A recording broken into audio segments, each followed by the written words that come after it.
It's not looking great out there. As you can see, it's a little bit of a bloodbath out here.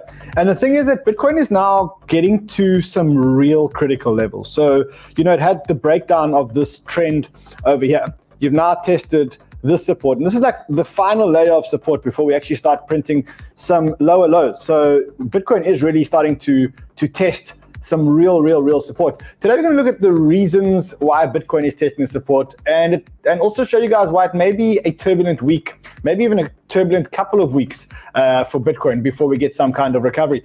And we're going to talk about how best to play it because it's not as straightforward as you think. So let's do this. It's not the best day in the world, but we can still have fun. We're still here. Let's do it.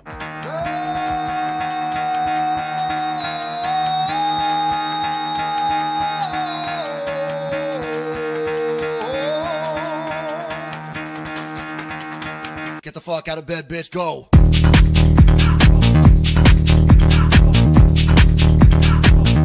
Get up, and then they got go.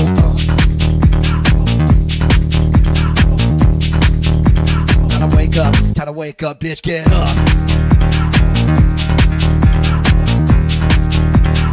Get up, get up.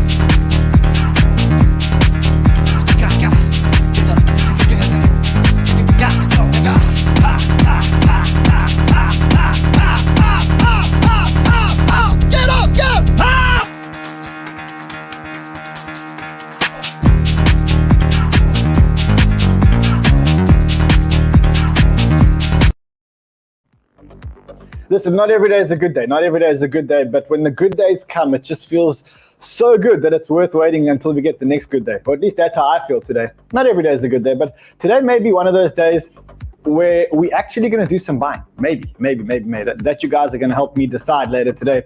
Welcome back, everyone. I'm CryptoManRan here all the time. Bring your crypto love and crypto wisdom. And you should really be asking questions. If your favorite hosts, personalities, influencers are not around when the markets go down, ask yourself some very serious questions about where they are, because we've been here right through the bull and right through the bear, and we're guiding you through this every single step of the way, even when the markets look like this. Not looking good out there, and it's been looking bad, I don't know, for like quite a while. And now we're getting to some very scary levels in the chart. So remember, we broke through this little trend line over here and we started this new trend. We then did like the perfect retest, and then we started to climb. And what you're seeing here is you had a higher low, and then you had another higher low over here. But now if Bitcoin breaks down below this level over here, then we're putting in a lower low, theoretically. And then there's another level, which is at about 37,600 or so. Carl, is that the level, 37.6? And if we go below that, then we've really printed another lower low. Carl, what happens if we actually go below that level? What happens next? I mean, are we then going under 35, 34? Yeah, I put on chart of the day today, Bitcoin, so yeah, 34. 34. Wow, so it's really, I mean, it's important that we actually hold this level here. And just to be a little bit more accurate, I guess that we are looking at about 40,500 now, right? Is that the level before we've broken the first lower low? Yeah, we can to 39 maybe and bounce there. I think they'll be buying interest at 39. Okay, so that's pretty much where it is at the moment. And I guess the question is why? Why is this all happening? And I think we've uncovered the why. I think we know exactly why this is happening. I think we need to look at why this is happening and then decide whether this is a buy the dip opportunity or whether we should hold out just a little bit longer. Because a lot of you guys asked me if I bought my Stargate, which I said I was going to buy if it goes under $2. Well, earlier on today I tweeted, I haven't bought it yet, and I'm not going to buy it because the market's showing weakness. And I know that FTX paid 25 cents per Stargate token in the auction. So let's just look at the price now. I think the price was like 180 the last time I looked. And the question is, what level should, so 188. So first of all, great that we didn't FOMO in. Is it time to get in? I don't think it's time to get in yet. I'll let you guys know when it is time, certainly when I'm starting to get in. All right, let's look at why the market is doing this. Why is the market doing this? I mean, I think the answer is obvious. I think the answer is pretty obvious. And that is because of what's happening. I mean, you know, when you look at what's happening, you know that it's pretty obvious why the market's going down. It's exactly what we've been saying for a long time. This is nothing new. There's nothing new about this. The reason why the market is going down is simply because of the moon, because the moon is about to enter Leo, and a sign which has been very good for Bitcoin. But on Tuesday, hours after the release of US CPI data, the moon enters Virgo. So by far the worst moon sign for Bitcoin based on current price history. So if you look at the charts, I cannot believe I'm actually reading this shit. So if you look at the charts, what you can see is that this is actually a load of garbage, but maybe it's not a load of garbage. Maybe, Carl, is this, I mean, am I reading this correctly? Is the Virgo, which actually comes out just hours after the release of the US CPI inflation data tomorrow, the moon enters Virgo, which is by far the worst moon sign for Bitcoin based on recent price history, right? You can't trust a Virgo. You can't trust it. I'm a Virgo. Exactly. I'm a Virgo. I mean, what is this crap? Let's get Marion on. I did ask Marion to come on. So the reason why Bitcoin is crashing is because the moon is about to enter Leo, but it's actually entering Virgo first. And Virgo is by far the worst moon sign for Bitcoin based on recent history. And you can see that based on this amazing. Okay, let's stop talking garbage. Let's actually get into it. So there are a couple of other reasons why the price is coming down. Not to do with the stars. And I don't think astrology is bullshit, but I think that one was a little bit of a stretch. It was the moons and I think it was a bit of a stretch. I think that is a bit of a stretch. I don't know. Let me know what you think. Okay, so there's tax selling in the USA. According to this guy, and now remember, this guy has zero credibility when he tweets because he is actually the founder of a tax software called CoinTracker. You see, so if you click here, he says, helping drive crypto adoption, CoinTracker, work with us. So here he actually has no real credibility, but he does point towards something. And that something is that we have 11 days to go for the tax weekend. I think it's 11 days less now. It's about 10 days left. What's the day today? The day 11. Yeah. It's 11. So there's a week left. There's a week left for tax season. There's a week left for tax season on the 18th. And he said that only 4% of Americans actually filed their taxes. Now, there is something here because it was an amazing year for stock markets. 2021 was an amazing year for stock markets. It was also an amazing year for NFTs, and it was an amazing year for crypto. So you've got all of those all needing to sell off to pay taxes, and Americans have about 1 week to go to pay their taxes. And I think that even though the big institutions all have this under control because they've got experience, I think retail investors made a lot of money in 2021. So unlike previous years where all the money was made by funds, I think because of COVID and because of day trading and because of people sitting at home and because of crypto and because of NFTs, this time it's the retail investor. And I'm not the only one that thinks that. I mean, you can see that there are other articles that are talking about crypto and NFT investors face music on tax day. Now, tax day is coming up on the 18th. What happened last year in tax day? Now, you'll remember that last year, the US government was ever so kind to everybody. And they said, you know what, because of COVID, because we locked you up in your houses, because we took away all your money, we're also going to extend your tax deadline where you have to pay us by 1 month because we want to be kind to you. So they were very kind. And so they extended it and they made the tax deadline on the 18th of May. And if you look at what happened on the 18th of May, that's what happened on the 18th of May. See, that's what happened. And the markets continued to go down. So tax selling could be a thing. It could be a thing. Possibly. But I don't think that explains the majority of the sell-off. I think the majority of the sell-off is pretty much very, very, very blatantly because of the inflation print that we're getting tomorrow. We're getting what is going to be the scariest inflation print in the whole world tomorrow. Last time we thought inflation was scary, it was at 7.9%. Now the market is talking about 8.4%. That's what people are now forecasting. 8.4% is what people are worried about. And I don't think that this is going to be the end of inflation. In fact, I think next month's inflation print is going to be higher. Not only do I think it's going to be higher, but I also think that the growth month on month, so the growth month on month this month is actually only 0.5%. But I think it's actually going to get even worse. And the reason is, I keep saying to you guys, is inflation, when they read inflation, they read what they call the consumer price index, which is the price of consumer goods that make up the basket. Now, obviously, it's a garbage basket, which they've created to suit their narrative, to suit their needs. But let's not lose sight of what it is. The consumer price index is the price that consumers pay for products. Now, remember that we've had this war in Russia and Ukraine, and the war in Russia and Ukraine has pushed the price of commodities up. You see that they're on a general upward trend. Now, if you look over here and you look at the date here, you say, okay, on the 2nd of March, commodities spiked, and they went up until the 8th of March. There's 1 week in March, let's say 2 weeks in March, where the commodities prices completely shot up, and then they continued to run up for the rest of March. You see, it's quite an anomaly. Now, what happens here is that this has to still flow into consumer goods before consumers actually land up paying more. And so what I think is going to happen is we're going to get a higher inflation print next month, and we're going to get a higher inflation print the month after that. So when we look at this chart over here, which is the inflation chart, I think this inflation chart is going to start looking like an altcoin on launch day. Basically, I think it's going to fly. It's going to fly through the moon. That's basically what's going to happen. And Vadam, I think the guy's name is Vadam, says 8% laugh out loud. It is 8% laugh out loud, exactly that, because the real number is way, way, way, way, way higher than 8%.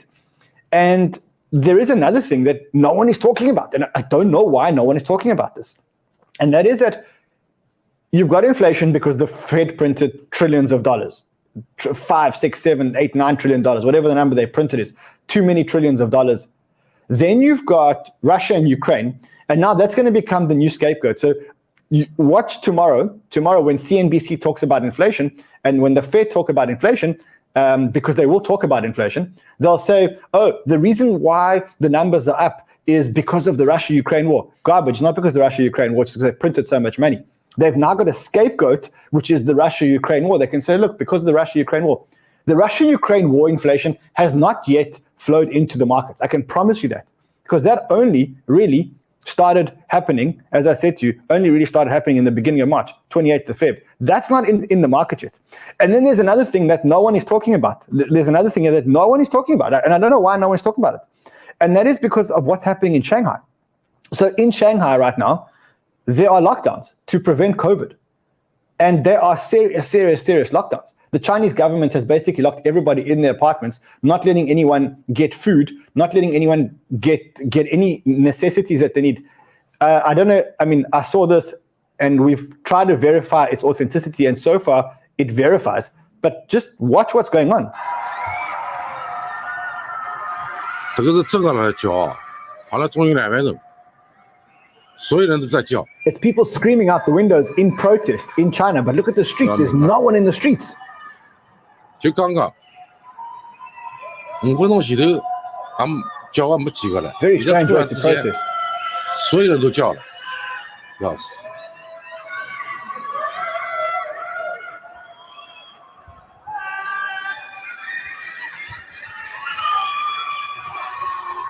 This is real. This is happening in Shanghai. I mean, so far we've verified this as much as we can. No one is talking about this. No one is talking about the implications of what this may cause. And it's brutal. It's brutal, brutal, brutal, because I don't know if you saw this, but I don't know how real this is, but this is definitely worth watching. People flooding the streets to grab whatever food and medicine they can get. There's serious lockdowns in China, and I don't know if this is real, because you never know if it comes out of China, if it's real or not. But apparently drones, listen to this. So. It's not a problem. Oh, shut up. Sorry. Let's see if we can play this for you guys.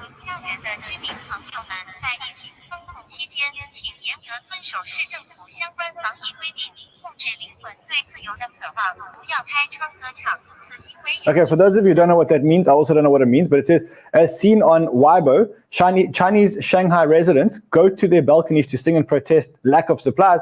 A drone appears. Please comply with COVID restrictions. Control your soul's desire for freedom. Do not open the windows and sing. Now, we've heard that this is true. We've tried to verify it, and everything that we're talking about is true. Now, what are the implications of this? Well, the implications of this is that China is one of the biggest exporters in the world. It's one of the biggest manufacturers in the world. A lot of stuff that the US uses and the whole world uses comes out of China.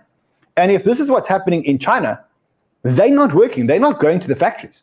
And if they're not working to the factories, then there's going to be less and less goods. And if there's less and less goods, then the price of goods is going to go up and up and up. And you can already see this, because if you look at the number of ships outside the port of Shanghai, now this is the world's busiest port, okay? And even though it's remained open, okay, so the port has remained open, the congestion is at an all-time high because there's no one to load the ships, because the goods aren't arriving. And so you're seeing that the number of ships are going to go there. This doesn't end very well. This just brings more and more and more inflation. This is just brings more and more and more inflation. And now there's this game of chicken between the Fed and investors. And the more that the investors don't move out the way, the more that the markets don't go down, because it's like a face-off, Chamath said. He said it's like a face-off between investors and the market and the Fed. Investors don't have anywhere to put their money, so that they keep putting their money in the markets and keep driving the markets up. The more investors drive the markets up, the more the Fed feels confident and brings out more data that supports a tightening policy. And very soon, what we're going to get is we're going to get the opposite of what the Fed did last year. Now they've got to start taking the money out of the economy. The same money that they put in, they've actually got to take it out of the economy. And the more the markets continue to rise and the more stubborn the markets are, the more the Fed feels compelled or feels confident to tighten tighter and tighter. You know, a month ago or 2 months ago, 3 months ago, there was no way that we were speaking about a 0.5% rate hike. Now, 0.5% is almost a certainty. In fact, we're talking about 82.1%. 82.1%. We're talking about a 0.5 interest rate hike in May. And now we've kind of factored in that, listen, by June, 56.4% of people are saying there's another 0.5 interest rate hike. I mean, listen to what Chamath says. I think it's genius. We probably should take the macro and then boil it down to the startup. So at the macro level, I think that we're playing a very dangerous game of chicken with the Fed. And you can kind of summarize it in the following way, which is that, 3 or 4 months ago, we only thought that there was going to be a handful of interest rate increases. And increasingly what has happened, the market has remained so resilient that the Fed has sort of put out more and more data as the data has justified them being a lot more aggressive. And it kind of crescendoed this past week where they basically said, listen, we're going to move by 50 basis point increments for the foreseeable 2 or 3 rate hikes, and we're going to start quantitative tightening. What does that mean? That means that instead of basically printing money and coming in and buying securities from the market, right? So what happens? When they enter the market with money that they literally do print and buy your bonds, they're giving you cash in return. And typically what that has led to is the inflation of all assets, right? Equity assets have gone up, bond assets have gone up because there's just nothing else to buy. When quantitative tightening happens, they reverse that.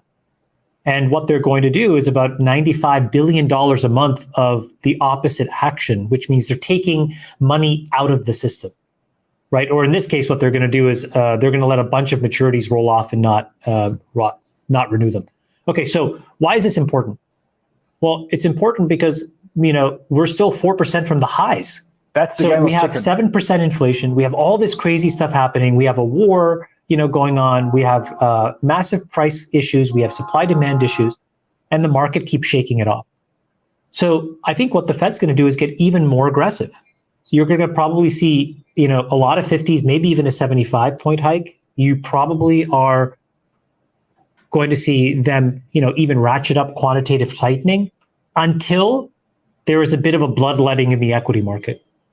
They need to see that the market's cracked. And so they need to see that the market is cracking. And the problem is that the markets just aren't cracking. So every time that we get some kind of slight correction, let's actually look at this on the S&P 500, because I think that's probably a good place to be looking at this. So we went all the way down. We went all the way down from the high. And from the high, we went down to, we were at one stage, at the worst case, we were 14% down. And I guess that the Fed would have been happy if we were at 14% down. But now we are only 7.8% from the all-time highs, which were extremely, extremely inflated. And so it's a game of chicken between the markets and the Fed. And the markets don't have anything to do with their money. That's the problem. Because they can't put their money into treasuries, which is where they would put their money traditionally when things like this used to happen. But right now, if you look at what's happening to treasuries, this is the US 10-year treasury yield. It's gone from, this chart looks brilliant. So it's like, you have the perfect breakout, then you have the perfect retest, and then it goes into like price discovery, like an altcoin basically. But only this is the US 10-year treasury yield rate, which is the interest rates that you earn by holding US government bonds. And now you're almost earning 3% by holding government bonds. That's where it is. And that does this to bond prices. So people can't put their money into bonds. They can't put their money into equities. They don't know where to put their money. That's the problem. The Fed is leaving people with nowhere to put their money because people are looking for returns, and where are they going to get them? Maybe they're going to get some in crypto. Maybe they are going to get some in crypto. This is a great representation. It shows if the Fed does reduce its balance sheet by $95 billion a month, and I don't believe that's going to happen, because I think they're going to start, and there's going to be many things that are going to stand in the way, like this potential recession. It will take them until early 2027 to reach where they were when the pandemic began. So I think that the problem is that the Fed's now in a pickle. The Fed's now got too much money into the economy, and there's actually no way that they can get the money out, because they can't get the money out because of China, because of Russia. If they do, they will cause a recession. And so I think the Fed just needs to readjust to the reality that this money is in the system and basically just reprice the dollar, which is, it's a bad case if you're holding dollars. I think it's amazing if you're holding Bitcoin, but it's a very, very, very bad case if you're holding dollars. It's a repricing. It's a repricing. I think the bottom line is you don't want to be in dollars yet, because if you do, and there is a repricing, and there is a repricing, we can deny it as much as we want, then I think it's going to be, I wouldn't like to be in hard currency. I wouldn't like to be in hard currency. That's why you should probably be looking at buying Bitcoin. I'm not saying buy altcoins, but I am saying definitely in this case, you want to be buying Bitcoin. What else? There was also Arthur Hayes. He came out, and there will be a program about this today on our Microdose channel. If you haven't subscribed to our Microdose, go to YouTube, subscribe to Crypto Banter Microdose. That's where we do short content, 5, 6, 7 minute content videos for people who are time starved. And I will be doing a story around Arthur Hayes. I spoke to him this morning on Telegram. He's predicting Bitcoin to go to 30,000 and Ethereum to go to 2,500. And he's saying that it's based on the correlation that Bitcoin and Ethereum have to the NASDAQ and to growth stocks. And he's predicting that the NASDAQ will come down as the Fed starts to tighten. And he thinks that the Fed's going to tighten quite a bit. And if you look at the numbers around this, so you look at the correlations between Bitcoin and the NASDAQ, and the correlation is getting higher and higher. In fact, Bitcoin's correlation with the NASDAQ has reached a new high. It's now 0.6945. So you can call it 0.7. So Bitcoin is now really, really, really being priced by the market as a growth stock, as part of the NASDAQ, which is, I guess, not great when the markets are tightening. See, what that does is, it's, if Bitcoin is being priced like stocks, like a growth stock specifically, it's performed minus 6.1. When you compare it to things like commodities and oil, those have been a better bet. But I think long term, show me this chart long term, any time of the day. Alrighty, what else? Let's see what else there is today. For one, we know that there has been more traffic on exchanges. Interesting. I want to show you which exchanges. So we know that there's been more traffic on exchanges, and we look for that usually because those are the earlier signs of recovery, is when people are comfortable to put money in again and when there's volatility. And we see that in the month of March, we did see about a just under 10% or just under 7% increase in traffic to exchanges over here, which is very good. A good sign of recovery, a good sign that people are redeploying their money. If you look at which exchanges, this is quite an interesting picture. So Binance, obviously the biggest, Coinbase the second biggest, and the third one is ByBit. So it does mean that two things are happening. One is that leverage trading is increasing, we know that, but also ByBit is adding a whole lot more altcoins, and so a lot more people are trading on ByBit. Remember, if you do want to trade on ByBit, there's a referral link below. Click on the referral link below, subscribe, put money into the account. Later on today, we're going to be doubling someone's portfolio, 5 people's portfolios. We do that every day. We double 5 people's portfolio who signed up for ByBit using our referral link. And I think we've now got confirmation that they're actually one of the top 3 exchanges. I mean, if you look at traffic and you look at volume, they really are growing super, super, super fast. What else? Oh, this is brilliant. This is absolutely brilliant. Very important.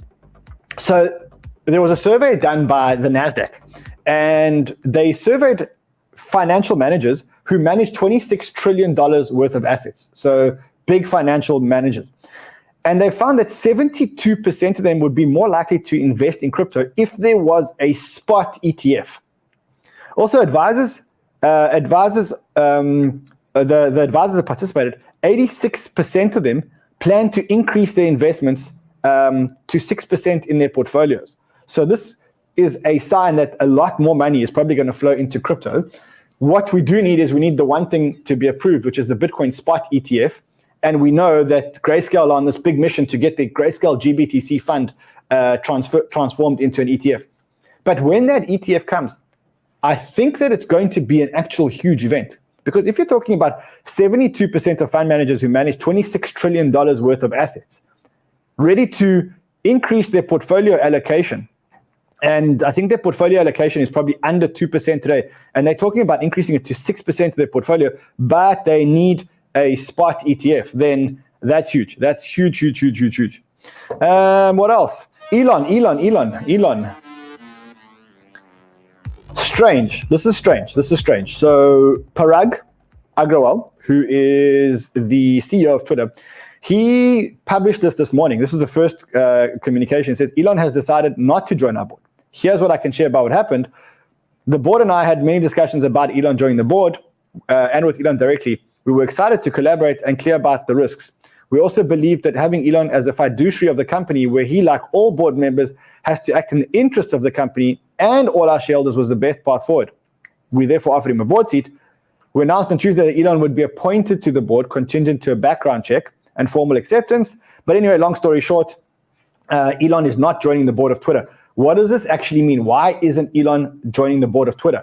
Well, I think that there are a few ways to look at this. The first thing and the most obvious thing is that by joining the board, Elon would be prohibited from buying over, I think the number was 14.9%. So if Elon joined the board of Twitter, he would have to limit his maximum shareholding in Twitter to 14.9%.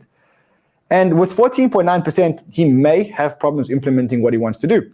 So maybe by staying off the board, this is his way of saying, look, either you do what I want you to do, or I've got so much money that I'm just going to buy up the whole of Twitter. So you be careful, and I'm going to sit off the board, because if I'm on the board, you know that my maximum influence can only be 14.9%.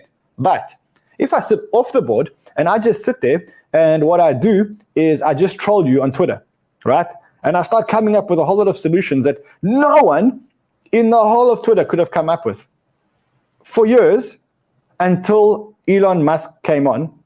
I mean, the guy's talking about an edit button. He's talking about charging $3 a month, and that would eliminate the bots and stuff like that. And he's been going like this all weekend. He's the first guy that's looking at this with analytical eyes. And he's like, mostly top accounts rarely post and posting very little content. For example, Taylor Swift hasn't posted anything in 3 months. Justin Bieber's only posted twice this year. And it's like there's new life and there's new vigor in Twitter. And I think that what he's doing here is I think he's staying off the board for a reason. Because when he stays off the board, then he can really influence them with this, like almost like this cloud hanging above them that says, you know what, I will buy more, and I can buy more because I used 1% of my net worth to buy 9%. I'll easily just chuck here another 2% of my net worth and take this whole company public, and then everyone's fired and I don't care about the board. And I think that that's what Elon Musk's play is here. I don't think that it's anything else. I think that's Elon Musk's play here. What else? Oh, this. Don't know if you saw my tweet today, but I said feeling cute, may go shopping later. When Kwon did that over the weekend, didn't do anything to the price. So there you go. That was his tweet. Now we've got Kwon and the Luna Foundation in the top 20 Bitcoin holders in the world. They now hold 40,000 Bitcoin after their last purchase. There's also another $600 million in the account. The account is starting to run a little bit dry. Don't you think the account is really starting to run a little bit dry?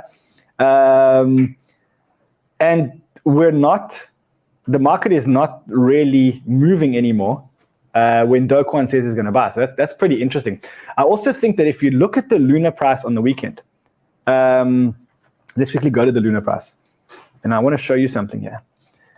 I think that the market is actually punishing Luna for the Avalanche buy. Now, tomorrow we've got Emin from Avalanche on the show, but I think the market started punishing Do Kwon somewhere over here for the buy that he made of Avalanche. I don't think the market wants Do Kwon to be buying shitcoins, altcoins, to be backing his portfolio. I think the market really liked this whole Do Kwon buys Bitcoin to support the stablecoin, but the market doesn't want him to be buying Avalanche. And I don't know if you saw, but the whole weekend there were attacks on Luna by some reputable accounts. I mean, Jack Nevalt's account's a very reputable account, and he wrote a thread which, I mean, I actually want to call it up because it was seriously one of the. He's a good account. I mean, I follow him. I think he's a fantastic account, but this thread that he wrote on Luna was one of the worst threads that I've ever read. I mean, accusations that Luna is not actually burnt, but actually when it does get burnt, it goes into Do Kwon's account. I mean, this was one of the worst tweet threads I've ever read in my life. Do Kwon responded to it systematically, but now everything in this thread, Kian, you're right, everything in this thread was absolutely, completely wrong. Like, I haven't seen a thread like that before. Look, Do Kwon did well because what Do Kwon did, I mean, I love his style here. And I tried to get him on tomorrow with Emin, but he said it's very late in Korea. So, yeah, he says, he's quite right. He says, the only bank run that happens during the bear markets is on my time. The cost of saying made up clickbait is close to none. Likely Do Kwon won't respond to it. Maybe the guy's right. And even if he does respond, well, I'm going to just get more engagement. So that's the problem. That's the problem here. Anyway, long story short, Do Kwon debunked the whole thing. It's business as usual. I don't see anything wrong with Luna. Although, to be honest, I wouldn't want Luna to be buying more altcoins to be backing UST. I'm all for them backing UST with Bitcoin, with the reserve currency of Web3.